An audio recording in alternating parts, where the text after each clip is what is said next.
Thank you, Cadet Diaz. We've all become a great team together, the three of us here. Well, good morning, everybody.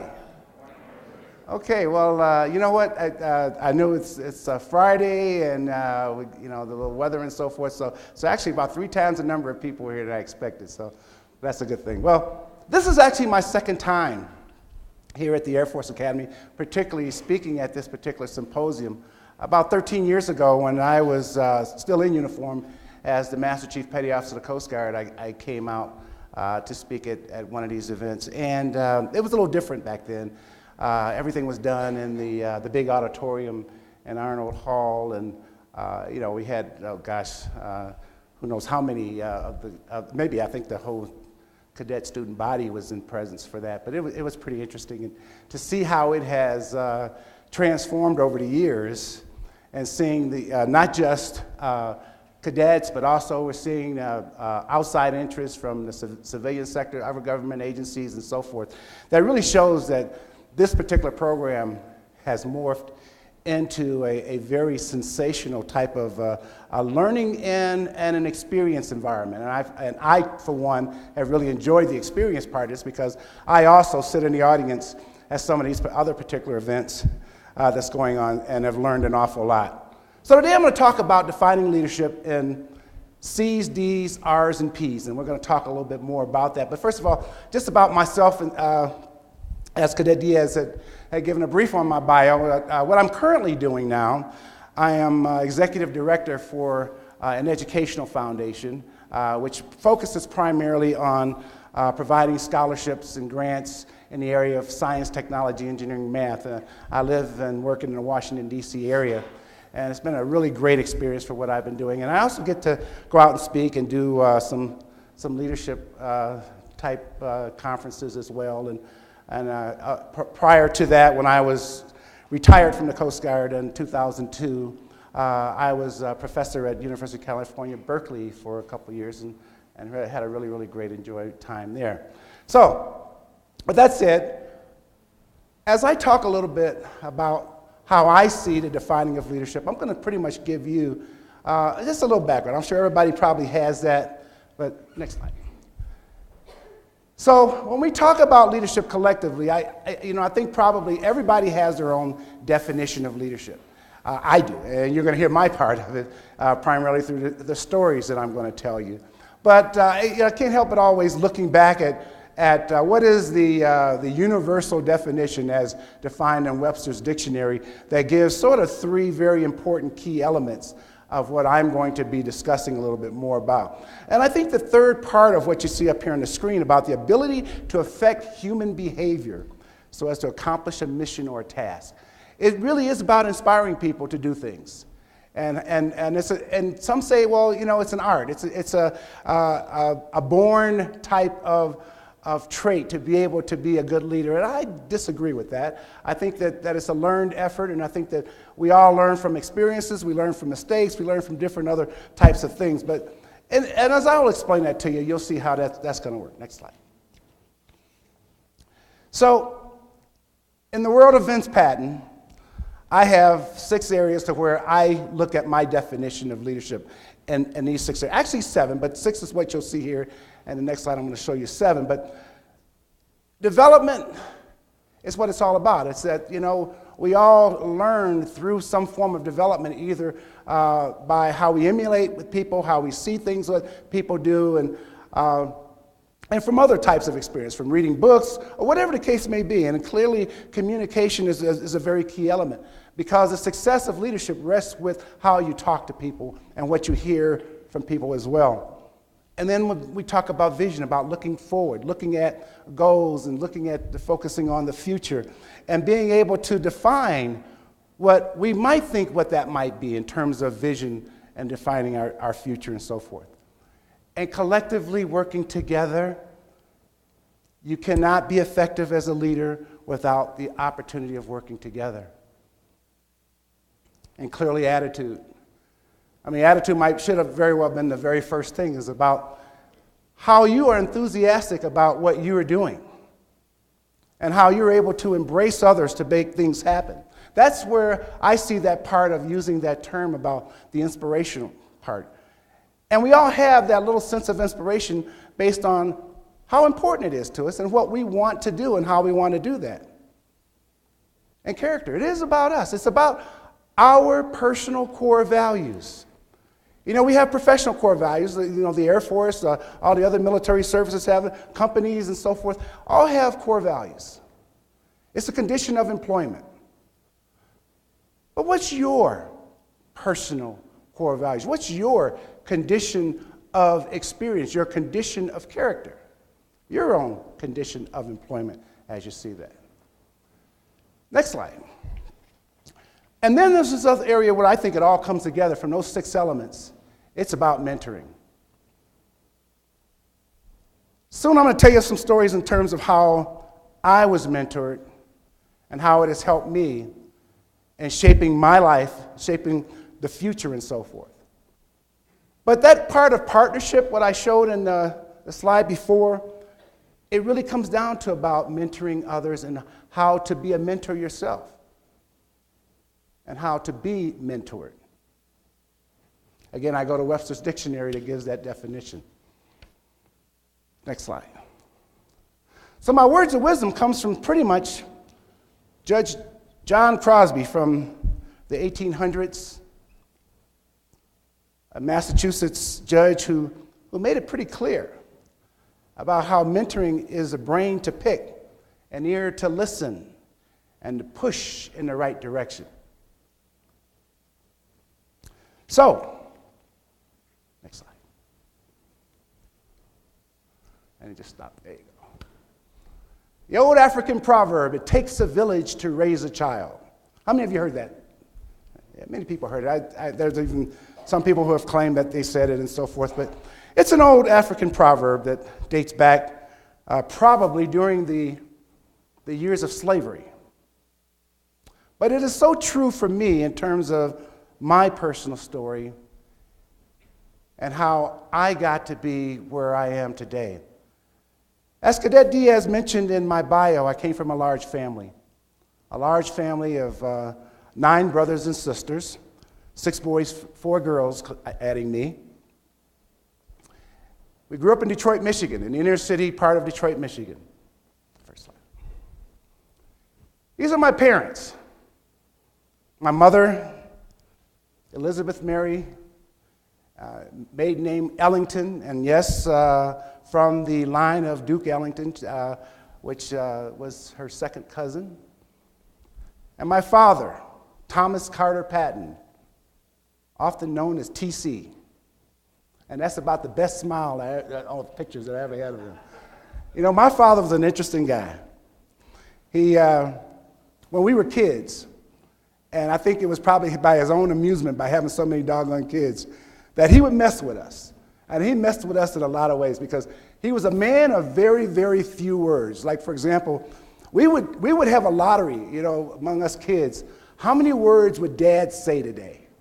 Because it was either yes, no, you know, get out of here, and then you never got a conversation out of it. If you ever really got a conversation, you were in the rare few to get that. But my dad used to do that, and we learned later from my mother that he was messing with us the whole time. When I was a little kid and I had my friends over and we had our little toy soldiers, we were out playing on the porch, my father walks outside and he looks at us, he looks at the toy soldiers, he says, "Where's the hot dog?" And we don't know what he's talking about. And then he walks back in. So we thought he was crazy, you know, and he would do stuff like that. When it rained one day, he gave us a bucket and said, "Go out there and wash the car." You know, God said it's time to wash the car. So he was quite a guy. But interesting about my family and growing up in inner city Detroit was in my neighborhood, just in my block, my parents were the only married couple. All of my other friends on that block or other families, they were with their grandparent, their mother as a single parent, an aunt, and so forth. In my block, my parents were the only married couple. And it never really got to me to understand that because I took it for granted at first and then to realize a little later that just how blessed I was that that I was from somewhat of a little anomaly within my neighborhood. And to find that where some of my best friends had never, ever seen or met their father before. There are some who didn't even know their mother. So we had a pretty intact family, came from pretty humble beginnings and so forth. We lived in a pretty nice-sized house where all of us were packed into place. The attic was the room for the senior child, in which case was my oldest brother. Next slide. My oldest brother, Greg, you see him in a Navy uniform there. My brother Greg is someone who I define as my first mentor, and he still is today. We're 8 years apart, which is interesting because as between the 10 of us, we were all kind of clumped together, but somehow Greg and I became the most closest, and we still are today. Even back at the time, if you all remember an old TV show, Leave It to Beaver, we kind of jokingly went by, he was Wally, he was, what was the oldest guy? I was the Beav, and was it Wally? Yeah, and he was Wally. So we really somewhat stuck together because I walked in my brother's footsteps. My brother became a Boy Scout, became an Eagle Scout. I wanted to be a Boy Scout and an Eagle Scout, and I achieved it. My brother was accepted into one of the most prestigious high schools in Detroit, Cass Technical High School, a school that really has had some very prominent graduates, from actors and actresses to politicians and so forth. He went there, I wanted to go there, which meant I had to have good grades. So my motivation of getting good grades was not for what my future was, it was because Greg did that. Well, at age 18, Brother Greg joined the Navy. And you see him as an officer uniform because he later went off to officer candidate school and became an officer, and he retired as a captain in 06. My brother went in the Navy at age 18. I was age 10 at the time, but I wanted to be like Greg. So when Greg was sending me pictures home of his life in the Navy on an aircraft carrier, showing me how he's launching aircraft off of the aircraft carrier, and I thought that was the coolest thing. I'm going to do that. I'm going to be in the Navy. So from age 10 until I was at an age to join the military, I shaped my life like Brother Greg. I joined the Naval Sea Cadet Corps program. How many of you are familiar with that program? A few of you. The Naval Sea Cadet Corps program, which was great because I want to learn how to be in the Navy. I learned everything about the Navy. I was the weirdest kid because if you gave me the whole number of a Navy ship, if you said 458, I could tell you the name of that ship. I can tell you where it was based out of. I can tell you how many people they had on it. I can tell you what kind of armament it had on it. And if I had a security clearance, I probably could have told you where it was. But I knew so much about the Navy. The Blue Jackets Manual, the Navy's Bible of learning about everything in the Navy, from knot tying to navigation to all of the different terms that you have to have in ranks and so forth. I memorized that book upside down and backwards because I wanted to be like Brother Greg. And everybody knew that. Everybody I went to school with, my parents, they knew I was going into the Navy. So, on my 17th birthday, as I become a senior in high school, I'm able to go into what it was called, I think it's still called the same thing, the Delayed Enlistment Program, where you sign up as a senior in high school, and when you graduate from high school, into the service you go. And because I talked about this so much, my father said, well, on your 18th birthday, I'll sign for you to go into the Navy. And it just so happens my 18th birthday fell on a Sunday.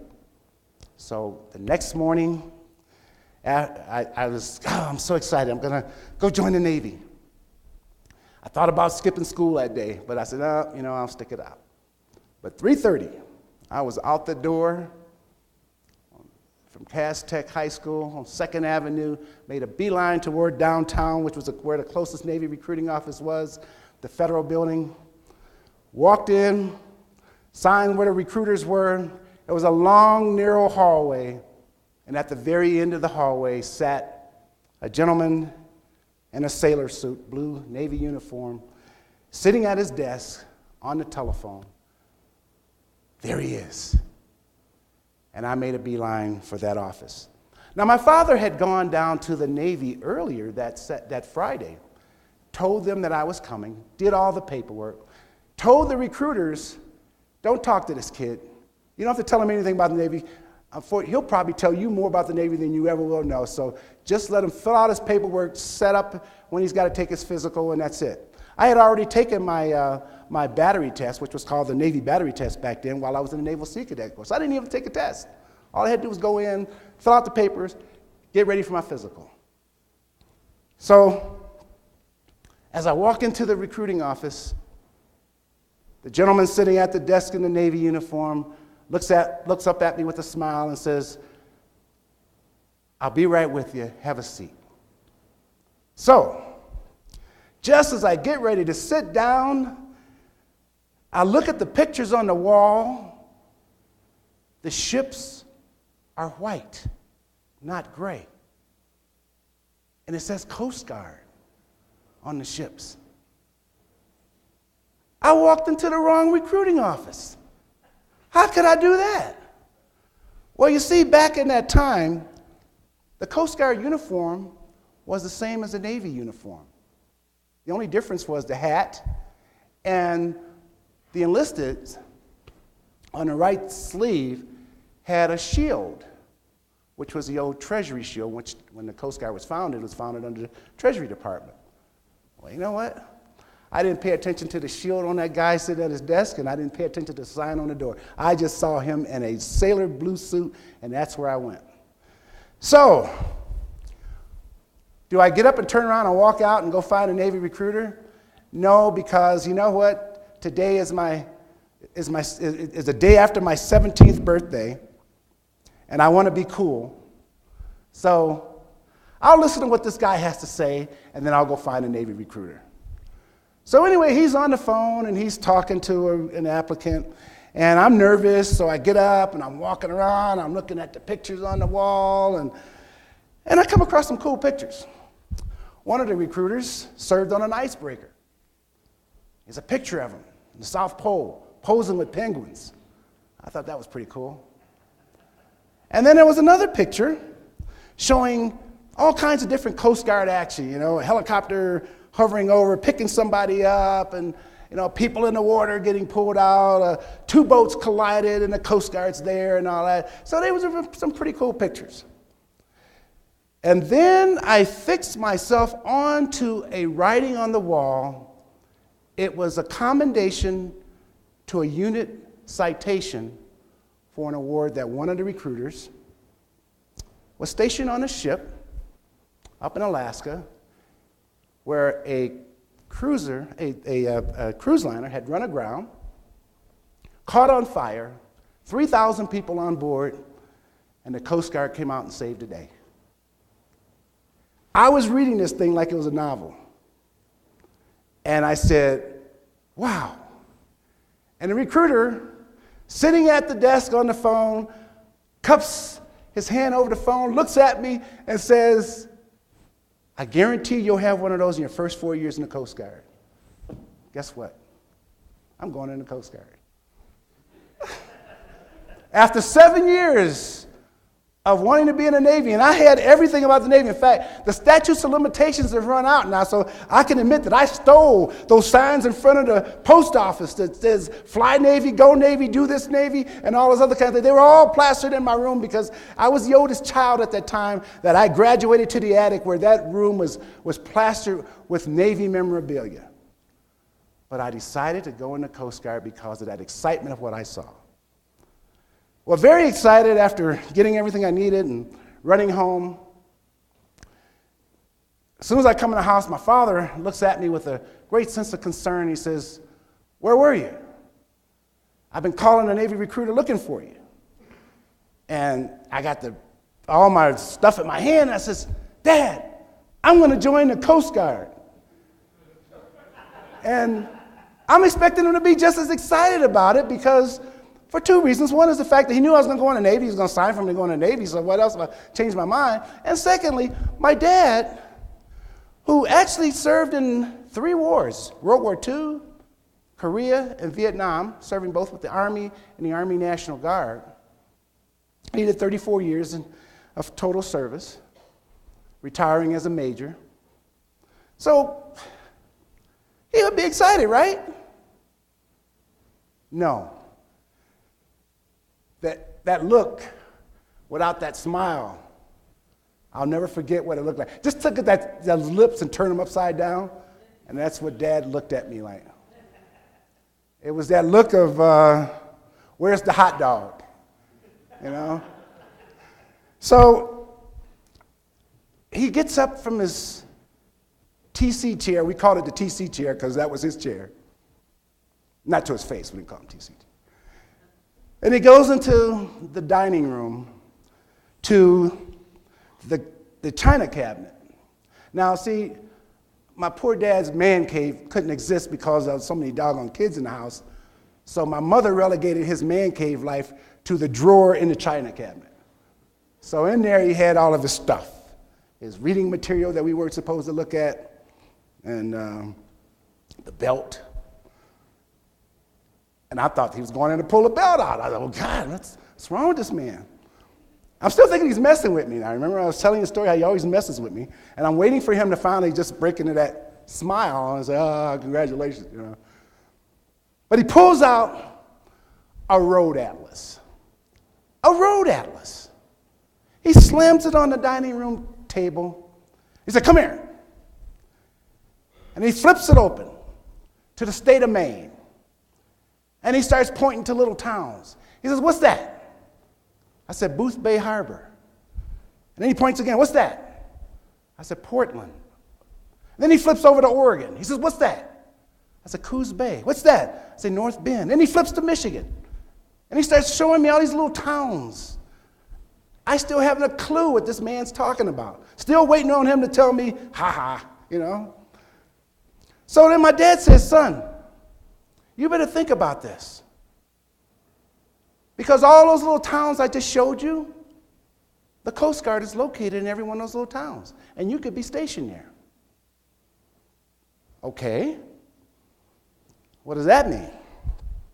He says, son, remember when we went on vacation up to Mackinac Island, Michigan? Now, first of all, let me tell you something about this vacation up in Mackinac Island, Michigan. And the vacations the way my dad defined it. We would get in the car, pile as many kids that could get in the car, and the rest that couldn't get in had to stay. They just lost. So it was like, you know, you ran and in the car you went, and then there'd be kids that, you know, stayed on there crying because you couldn't go because there was no more room in that station wagon. Well, 6 of us kids made it in the car that day, and we took a drive.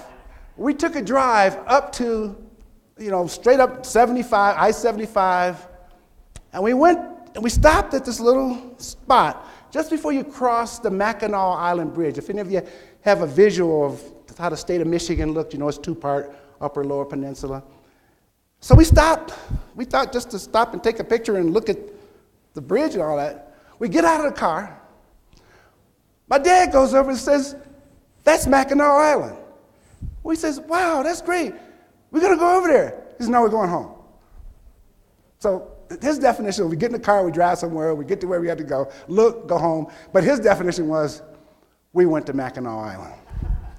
So anyway, he said that, and I said, the Coast Guard station in Mackinac Island? He says, they probably are. He said, but that's not why I'm telling you this. We stopped for gas in a town called Tawas, Michigan. Remember that? And I said, yes, sir, I remember that. What happened? Well, the year was 1967. In fact, while we were doing this excursion drive, the race riots in Detroit broke out at that same time, so we weren't even home when the riots happened. In fact, we couldn't get back home for a couple of days when we went back. We stopped at a gas station in Tawas, Michigan to get gas. And this is back in the days where the gas stations all had gas attendants that pumped your gas. We pull in, the attendant comes out, very stern look on all of us kids and my mom in the car, and he walks up to the window where my dad is as he's getting ready to tell him what he wanted.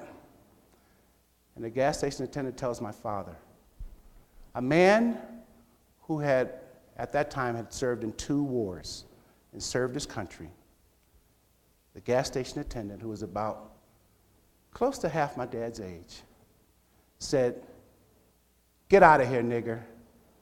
We don't serve you. And if you don't get out of here, I'll get a shotgun and I'll call the sheriff." My dad then said, when I remembered that story, I said, "Yeah, I remember that, what happened in Tawas, Michigan." And then my dad said, "Son, there's a Coast Guard station in Tawas, Michigan. All of these places that I have shown you are places where you could be stationed, and you're not welcome. So you better rethink this thing about going into the Coast Guard." So as he said that, I started to rethink that and quickly decided, well, okay, maybe I shouldn't do that. Meanwhile, my mother heard this, and she was in the, I don't know exactly where she was because I really didn't pay attention, but she comes into the dining room. She goes up to my dad and said, my dad's about my size. My mother, a little smaller than Cadet Diaz, about to my chest level. She goes to my dad, gets up into his chest, finger up at him, and she says, "Don't tell him that. You know, things are never going to change if we keep our mind and thought like that we can't do something because of who we are. We should be encouraging him. We should be standing by him. We should be supporting him. And we should tell him that he has just as much of an opportunity and a right to go in the Coast Guard as anybody else." Of course, my dad backed down. So that's how I ended up in the Coast Guard. My mother was my recruiter. Next slide. Well, off to boot camp I go on June 18th, 1972, 3 days after graduating from high school. My enthusiasm of wanting to go into the military was just as it was as wanting to go into the Navy as I am going into the Coast Guard. So I didn't want to wait. I wanted to go right away. Plus, I figured I can get more to eat because with all the kids at home, you know, it was always a fight at the table if you got there and it wasn't, you know, so I figured, hey, you know, you guys talk about family-style meals there. Family-style meals in the Patton household was, you know, the first is there, the last gets the crumbs. So I figured at least I won't get the crumbs if I went to boot camp. So there I am, and probably going into my second week, we kept walking by this picture. And this picture was like a shrine. It was huge, probably about the size of the screen. It even had spotlights on it. So we're trying to figure out, what the hell is this guy? Now I go to my Blue Jackets manual, which the Coast Guard also used at the time, where it has all the ranks. And because I'm confused, because the rank of a Master Chief is supposed to have 2 stars over the eagle. And this guy has 3 stars. And I couldn't figure out what that was all about. So when I looked in the book, it didn't show the rank. Well, that was because back in that time, the rank of the Master Chief Petty Officer of the Coast Guard, as is the Chief Master Sergeant of the Air Force, the Sergeant Major of the Army, Sergeant Major of the Marine Corps, and the Master Chief Petty Officer of the Navy, were fairly new ranks. They were created in 1967 under a congressional mandate, creating the senior enlisted pay grades for the sole purpose of being the senior ombudsman for its military service that directly reported to the service chief and to Congress on the health and well-being of the enlisted workforce. It all stemmed from during the Vietnam War era. There was all kinds of rampant problems going on, drugs, AWOLs, you name it. The service chiefs were all summoned before Congress and was asked, what's going on? Why is this, why is it? And every one of those service chiefs, the generals and the admirals, all said, everything's great. We don't have a problem. And somebody, whoever was chair at the time, used the word BS. It's in a quoted record, and then devised this rank. So our books wasn't updated to show this rank. So, curious seaman recruit Vincent Patton, service number 405979, goes to his drill instructor. We called them company commanders. And I asked the most innocent question as I could, with as much dignity and respect as you're supposed to do as a seaman recruit addressing someone senior. Sir, there is a picture out on our quarterdeck of what I think is a master chief, but he has 3 stars. The chief petty officer, who was my company commander, gave me that stern look, that drill instructor. That's the Master Chief Petty Officer of the Coast Guard. Sir, what does he do? He tells the commandant what to do. So I thought that was pretty cool. So now I got it. This guy is God, still walking the earth. Fast forward a few more weeks in boot camp. Well, we come to what is called classification day, where you sit down with your career counselor and what your test scores are and what you're qualified to do.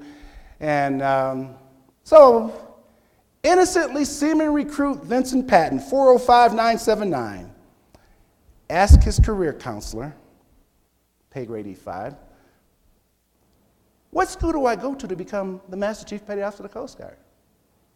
Well, company commander comes up, because he's standing right behind him, and that happened. And this is back in the days they could touch you. I'm sitting down, he comes right up, he grabs me by the collar, yanks me out of my chair, marches me outside to the parade field, which we called the grinder back then. I think it's still called the grinder. And tells me, get on and give me 50 push-ups. Go on and give him 50 push-ups. Well, he thought I was being a smart-ass by saying I wanted to be Master Chief of the Coast Guard. So I do my 50 push-ups. This is July. Sweating, snap back to attention. I couldn't believe I could even get 50 push-ups out, but I was kind of amazed at what was going on. He didn't tell me anything. So after I snapped back to attention, after my 50 push-ups, he gets into my face and he says, Patton, the day you become the Master Chief Petty Officer of the Coast Guard, that's the day I'll walk on clouds. Well, guess what? That man was a visionary. He died 2 years before I became Master Chief Petty Officer of the Coast Guard. I even had a chair for him at my ceremony, so the spirit of Chief Harvey Glenn Birch could sit there and watch my ceremony. So that kind of really stuck to me, although it was just kind of a passing thought at the time. Next slide. And then, after my little tour in the Coast Guard a little bit, after boot camp, I go off to radioman school in Petaluma, California, which was a 6-month-long school, learning communications. And then I go to a ship based out of New York, Governor's Island, New York. And I spent 3 years on that ship. And then I get transferred to my hometown, to Detroit. Kind of a rarity to some people, but yeah, I was getting transferred to my hometown. I had a girlfriend there, you know. Get to hang out with her. Now, when I was on the Coast Guard Dallas, which was out of New York at the time, when I reported aboard, I did all the things you're supposed to do when you report aboard the ship for the first time. I remember what they told me in school. It says, okay, you go, you report to your chief, give him your name, rank, serial number, and then all that good stuff. So I did it. I knocked on the stateroom door. Chief Ralph Wood opens the door, looks at me and I says, Seaman Radioman, Patton, Vincent, 405-979, reporting. And he slams the door. And I'm confused. Okay. Did I do something wrong? I stand there for about a minute or two, and I said, well, maybe the door slipped or whatever. So I knock on the door again. Door opens. Patton, Vincent. He says, I heard you. What are you doing here? I said, I'm your new radioman. He said, no, you're not my new radioman. You're going to go work up in the galley with the rest of those other guys. I don't allow blacks in my radio room. That's what he said to me. Now, I thought he was kind of like my dad, you know, like, okay, you're joking me, right? No, he was as serious as a heart attack. And he slams the door, and then I'm like, what do I do? So as I walk back to the quarterdeck, I actually run into the communications officer, whose name at the time was Lieutenant Jim Hall, and Lieutenant Hall later retired as a vice admiral. So I stopped, he says, you know, because he sees me, and you're a new guy, you know. I says, yes, sir. I said, well, I went to see Chief Wood, and he told me he didn't want me in this radio room. In fact, I gave the actual quote that he said. So Lieutenant Hall said, go back to the quarterdeck and wait for me. I'll take care of this. And, of course, he boated right down to the chief's stateroom, and in a matter of a few minutes, another petty officer from the radio room came and actually welcomed me, and he kind of sort of broke me in, but I never had any real close contact with the chief for at least the first few months. The petty officer that told me at the time says, well, you know, that guy's a redneck, and he's just bitter, you know, he's just a bitter guy, and just stay out of his way. Well, I had learned over the course of time on that ship for the first couple of years to really hate Chief Wood. Oh, by the way, that's not Chief Wood. I'll tell you who he is in a minute. I remember when we were on the ship and like on the fantail, and he's back there smoking. I said, oh, this is the night. I got a chance. I can just go in and just throw his ass over the side. Or he's walking down a ladder, you know, and he's going to get a good kick, and he can go down. But, you know, I hated that man. But I kept my composure, my resolve by virtue of the way how I was brought up, about how my grandmother always telling me about fighting fire with water. Now, I didn't know exactly what that meant or how to do that and so forth, but I was in quite an issue. But anyway, some of the guys on the ship were taking correspondence courses. See, our ship was pretty much doing weather patrols. We would go bob out in the middle of the North Atlantic, taking weather fixes and stuff like that. This shows you how old I am. This is before satellite was really a big thing for weather. So they would send Coast Guard cutters out to different quadrants. It's called Ocean Station, and we would actually do all the weather observations and report them back, and also track icebergs and stuff like that. So it was kind of a boring thing. I didn't really get to do, you know, what the real Coast Guard was doing. But the guys on the ship were taking correspondence courses. Now, it wasn't online. Now, we didn't have online back then. We had real correspondence courses. Books and books and books that you had to have. So I started taking some correspondence courses. And I had all these books to the point where I had to pay a guy 50 cents a week to store some of my books in his locker because we didn't have enough space in our lockers.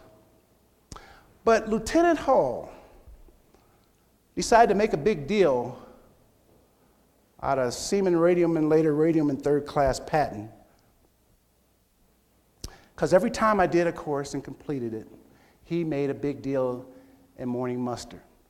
Patton completed his English 101. Everybody give him a hand and all that stuff, you know. And he was just embarrassing the daylights of me. I didn't realize, why was he doing this to me? Well, I soon found out that Chief Wood didn't like it. When I completed a lesson or something and Lieutenant Hall was making a big deal out of it, Chief Wood was having a conniption fit.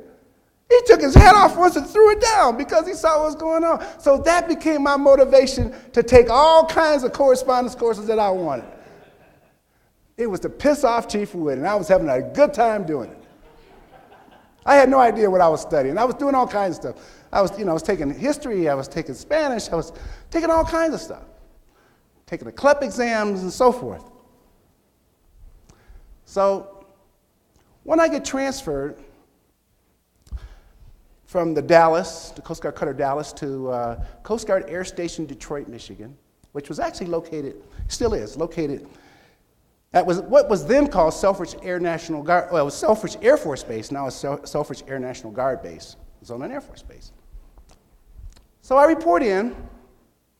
My assistant operations officer is a Master Chief bosun mate, pay grade E9. Bosun mates are the guys that drive boats and stuff like that, you know. And there was this guy, the second guy, he's up there. Hollis Stevens. So Master Chief Stevens reviews my record, calls me into his office. He says, Patton, you got 63 semester hours of college. How'd you do that? And I told him the story of Chief Wood. And he says, and then after that he says, well, what are you going to do about it? I said, well, nothing, Master Chief. He said, what do you mean nothing? Well, Master Chief, I'm stationed at home. I got a girlfriend. I ain't got time to go to school. Well, Master Chief Stevens puts the pressure on me, and puts the pressure on me about taking a class. He says, you know, over there at the Air Force Education Center, they got all kinds of stuff. Go over there and take a class. Go over and do something. He would fill out the form for me. So finally I said, you know, I'm going to shut this man up and I'm going to take a class so he'll get out of my hair. Because he was a very nice man. He was not Chief Wood. One class led to another class, led to another class, and then 2 years later, I get my bachelor's degree while I'm on active duty. At the same time, that man, Master Chief Stevens, becomes the Master Chief Petty Officer of the Coast Guard. He becomes the third Master Chief Petty Officer of the Coast Guard. So, renewed my interest about wanting to become Master Chief Petty Officer of the Coast Guard someday. So, fast forward a few more years, next slide, and I'm on recruiting duty in Chicago. Actually, I didn't really want to go to recruiting duty. The Coast Guard was getting serious about minority recruitment, and so I was kind of a select and direct. I showed up at work one day, and the chief says, you're going to Chicago. I says, for what? You're going to be a recruiter. I said, I don't want to be a recruiter. Yes, you are. So on the recruiting duty I go. And I'm at this event. The year was 1977. I'm at this event. And, you know, where I get the table, you know, all these recruiters have the stuff out. It was called Expo 77, I think it was. And then this gentleman walks up to me, sticks his hands out. He says, Alex Haley, Chief Petty Officer, U.S. Coast Guard, retired. And then I say, Vince Patton, Petty Officer, U.S. Coast Guard, still in. I was an E5 at the time. Well, how many of you know Alex Haley? How many of you heard of Alex Haley? I'm sure many of you do.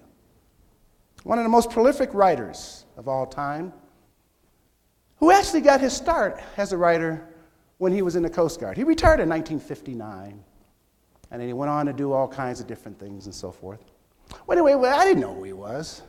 So we chatted a little bit. He tells him about his life in the Coast Guard and all these things, and he wanders off. And then he comes back about another hour, and he says, hey, have you walked around and looked at all the other exhibits here? And I says, no, sir, I'm the only recruiter here. I can't go. He said, well, tell you what, I'll watch your table. You go ahead. I'm a retired Coast Guard. I can tell people about the Coast Guard. I said, okay. So I go wander around, and then I come to this table. And this table has a bunch of books. The Autobiography of Malcolm X by Alex Haley. And then a whole bunch of other books that says, Roots, Story of the American Saga, Alex Haley. And then there was a big sign behind it that says, coming soon, a television miniseries, Roots. And I said, Alex Haley. Is that the guy that's at my table? So I'll be doggone. I went back there, and sure enough. So Alex and I became very close friends at that time. And I told him about what I wanted to be, become Master Chief Petty Officer of the Coast Guard someday. Now, the rank of Master Chief Petty Officer was not available at the time when he was in. So he got to understand it and so forth, and it was very encouraging to me through his years, all the way even up to his death. Next slide. So, the next picture here tells, and this happened when I was on recruiting duty. as one of the recruiters, and the Coast Guard being so small as we are and so forth, when we get a big dignitary to come into town, we had to do support. Well, that gentleman right there, he was a 2-star admiral at the time. He was the district commander for the 9th Coast Guard District, which is the Great Lakes area, which is based out of Cleveland, Ohio. He comes into town to go speak at some kind of event, and I was his designated driver. So I had to go pick him up at O'Hare Airport and take him downtown and so forth. My chief, who was very proud of me, who was my officer in charge of recruiting, went along. We're in the car, and my chief is bragging about me. And he tells Admiral Gracie, who was Rear Admiral Gracie at the time, he said, "Admiral, Petty Officer Patton is working on his master's degree at Loyola University." And the Admiral says, "Really?" And then he says, "Well, Patton, when are you going to OCS?" And then I said, "Well, I'm not, sir. I want to be Master Chief Petty Officer of the Coast Guard someday." And then the Admiral got quiet. My chief gets mad at me. He hits me. So after we let the Admiral off, the Admiral didn't say a word to me after that. Didn't even give me an acknowledgement goodbye. So the chief is really mad. He says, "You got to quit telling these people that you want to be Master Chief of the Coast Guard someday because they think you're being a smart ass." I says, "I'm not." He says, "I know that, but you got to quit telling people that." I said, "Okay, all right." So now we fast forward a few more years. Admiral Gracie becomes Commandant of the Coast Guard. And I get transferred from Chicago to Cleveland. I report to the office one day, and I'm coming in. I had only been there like 8 months. I come in. My commander calls me into his office. He says, "Patton, in my office." Oh, what did I do?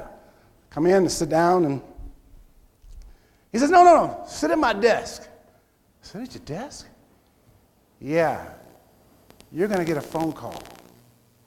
"A phone call?" "Yeah, the Commandant of the Coast Guard wants to talk to you." And I'm like, wow, did I piss that man off that mad that till he becomes, now that he becomes Commandant, he's going to yell at me on the phone or what? I didn't know what was going on. So I sit there, the phone rings, and I take it, and he says, "Are you the Patton I met in Chicago a few years ago?" And I says, "Yes, sir." He says, "You still want to be Master Chief of the Coast Guard someday?" And I said, "Yes, sir." So now I'm thinking, that's right, he's the Commandant. He can make me a Master Chief of the Coast Guard. And I was in E6 at the time, by the way. I think he's going to give me a quick forward rank, But that's not what he wanted. He said, "I'm going to change the officer and the enlisted performance evaluation system, and I would like you to be the guy that's going to do the enlisted evaluation system." He says, when I set this up, and the project officer was giving me people who were going to be set up to go to graduate school to do this, he paraded a whole bunch of officers in front of me. I said, "Well, who's going to do the enlisted system?" And he pointed to some officer, and then I said, "Wait a minute, how come you don't have an enlisted person?" And the project officer says, "Well, Admiral, we don't have an enlisted person qualified to do this." And he said, "I met a guy named Patton back in Chicago. He was working on his master's degree. Go find him." And that's how I got found. Jet off to Washington, D.C. I get this interview. I get enrolled in American University.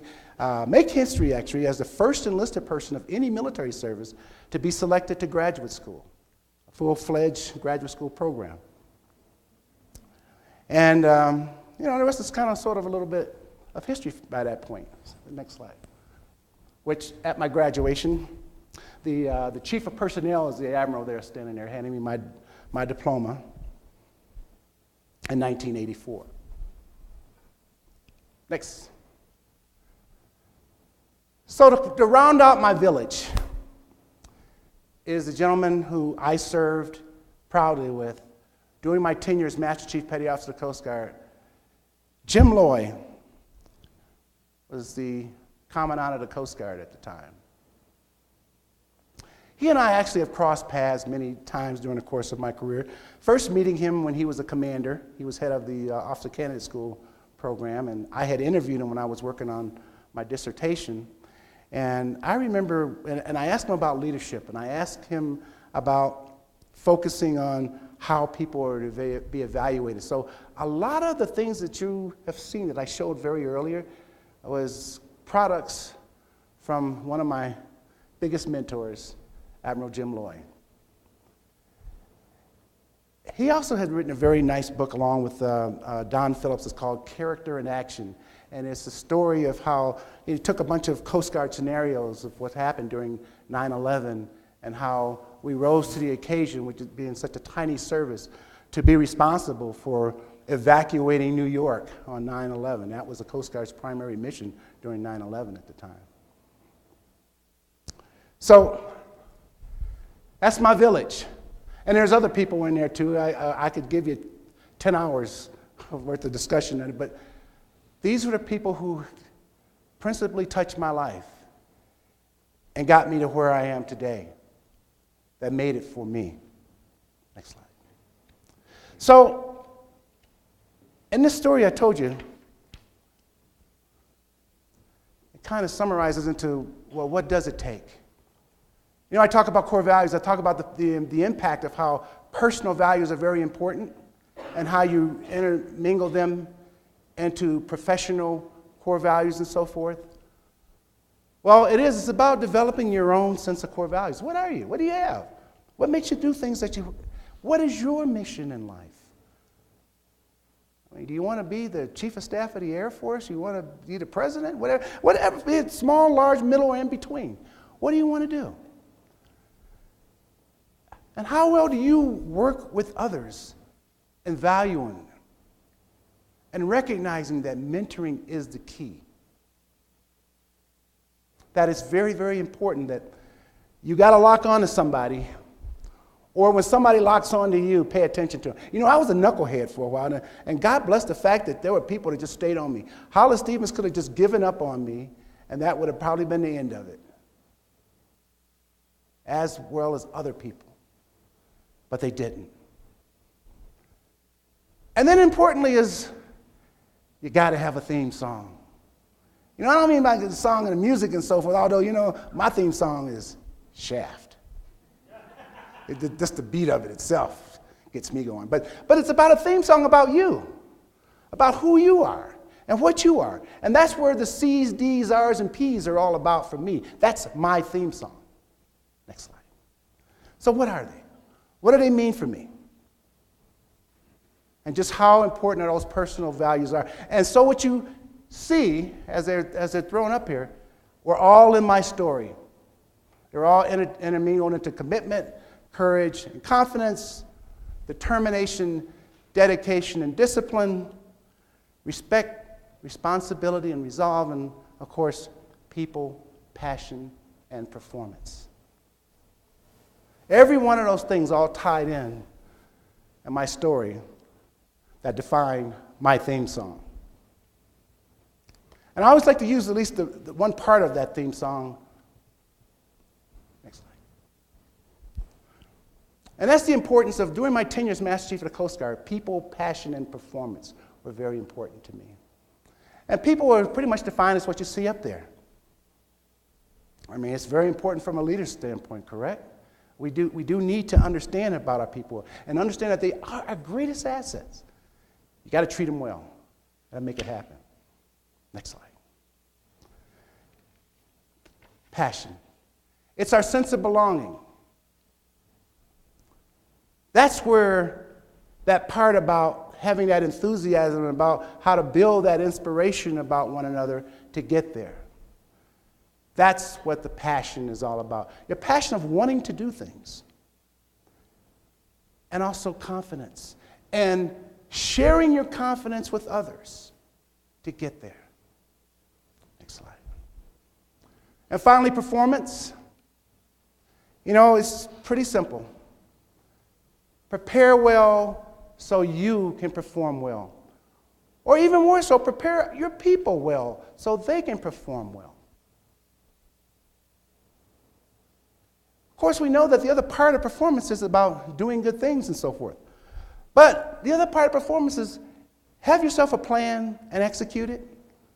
Build yourself some level of what you want to do, what your goals, what your aspirations are, and go through them. You know, and you come to a fork in the road many times in your plans. Be prepared to deal with that fork in the road situation and be committed to make things happen. Next slide.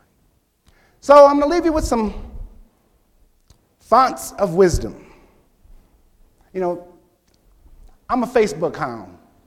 Anybody want to join me on Facebook? That's good. I mean, but these are the kinds of things I like to do on my Facebook. I always put quotes of some sort that kind of guide me through the day, or maybe I had a discussion with somebody that gets me going, and I always find things to put in there. But these are the kind of things that I like to say. And I threw a few up here that I found that ties into my story. First one here from Winston Churchill.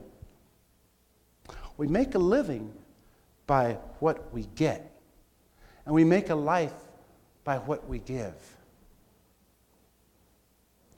And I'm sure that there's other side quotes to that. I think also from the biblical part from Proverbs 11:25 is how a generous person prospers.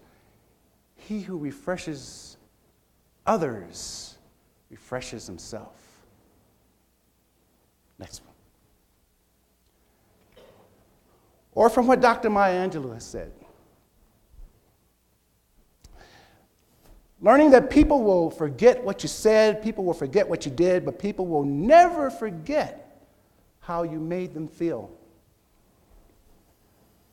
It's that impression on people that you have to bring. That's one of the key parts of how the world of Vince Patton's leadership sees it. Next slide.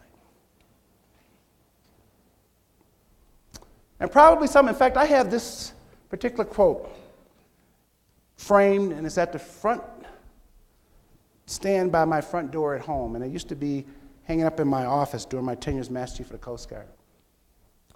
That I have learned that success is not to be measured, not so much by the position that one has reached in life, as by the obstacles that he has to overcome while trying to succeed. This is where you come into that fork in the road. And being able to have the confidence to execute a plan, to know which fork to take, to know which obstacle to leap over, to know how to deal with different kinds of things. And then those experiences translate that to others. That helps you to inspire others to follow you, as well as you following them as well. Next slide. Now, I told you I was a weird kid. Other than my Navy stuff that I had up in my room, Audrey Hepburn. I was going to marry Audrey Hepburn when I was like 11 years old. But she's got some pretty cool quotes that came in, and something I thought was very, very important. It's about taking the word impossible, and it says itself that I'm possible. From the days that I was wanting to grow up to become like my brother Greg, and then getting out of his shadows and walking my own path, standing back at attention after 50 push-ups when I was told that I was being a smartass for thinking about wanting to become Master Chief of the Coast Guard. You know, nothing's impossible. You just got to put the plan together to make it possible. And finally, not finally. This is important, I want to show you.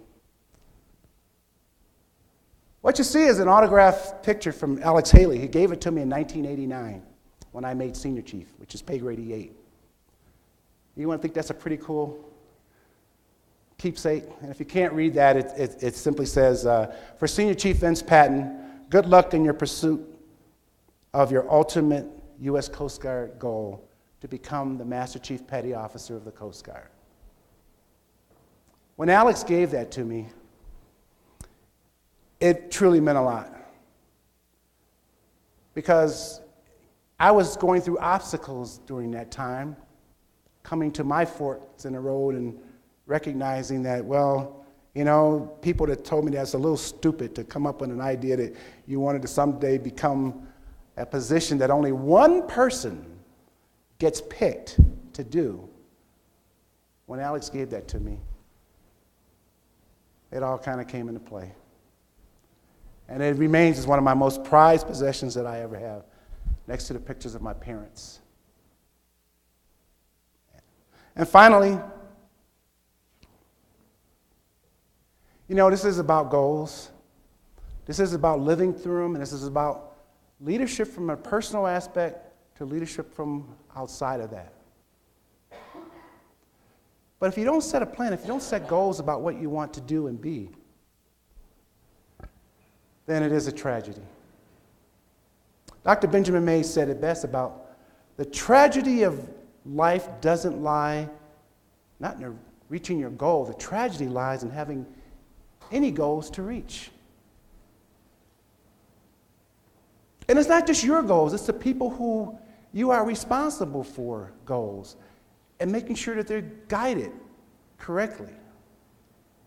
And from what I told you from my story, as well as the people who have crossed my life, that stuck by me and made it happen for me, that I stand before you, an educated man, a person who's very successful in my military career, a loving, wonderful father,